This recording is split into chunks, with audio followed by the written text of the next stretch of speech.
করেছে চোরের দোষ নাই, গৃহস্থের দোষ। চোরায় চুরি করতে ঢুকছে, দেওয়াল বইনা এক চোরায় মারা গেল, আর এক চোরায় আদালতে মামলা দিছে বাড়িওয়ালার ফাঁসি চাই। কেন আমার সাথে চোরা মরলো কেন, দেওয়াল নরম করলো কেন? মহামান্য আদালত এমন মগা, মামলা আমলে নিয়ে ডাকছে বাড়িওয়ালারে, ডাইকা কয় তোর ফাঁসি হবে। কেন স্যার? কয় দুই চোরায় চুরি করতে ঢুকছে, এক চোরায় তোর দেওয়াল পরে মারা গেল, তুই দেওয়াল নরম করে উঠাইলি কেন? বাড়িওয়ালা কয় স্যার মান পড়বেন, আমার কোনো দোষ নাই, এই দেওয়াল আমি উঠাই না, রাজমিস্ত্রি উঠিয়েছে। মহামান্য আদালত কয় তুমিও খালাস।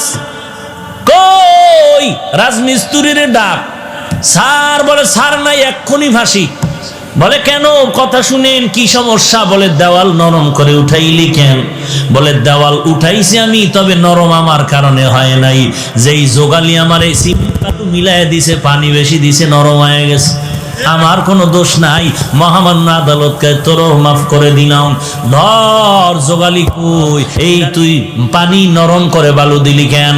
বলে স্যার আমার কোনো দোষ নাই, আমি বালতি দিয়া বালুর মধ্যে পানি ঢালতেছিলাম, হঠাৎ করে একটা হাতি জোরে চিৎকার দিয়া দৌড় মারছে, এই ভয়ের ঠেলায় বালতির পানি বেশি বেড়ে গেছে, হাতিওয়ালার দোষ। বল তুইও মাফ। হাতিওয়ালারে ডাক, হাতিওয়ালা তুই এই অন্যায় করলি কেন? কয় স্যার আমার হাতি এমনিই চেতে না, এমনি গরম হয় না, এক বেডিয়ে এক মহিলা সুন্দরী রূপসী স্বর্ণের অলংকার লাগাইয়া ঝুম ঝুম করে আওয়াজ করতেছিল, হাতি দেখা গরম হয়ে গেছে। কয় তুমিও মাফ।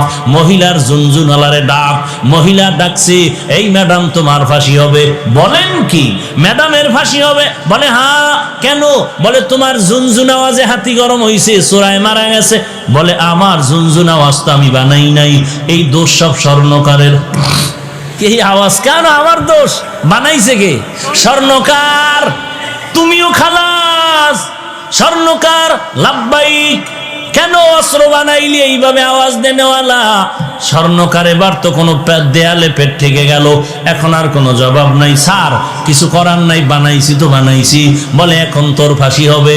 বলে কই এর ফাঁসি আমার গলায় আসলো কেন? কি এর ফাঁসি? বলে পরে ফাঁসির পরে জানা যাবে, এখন ফাঁসি হবে, কোনো কথা নাই। কপাল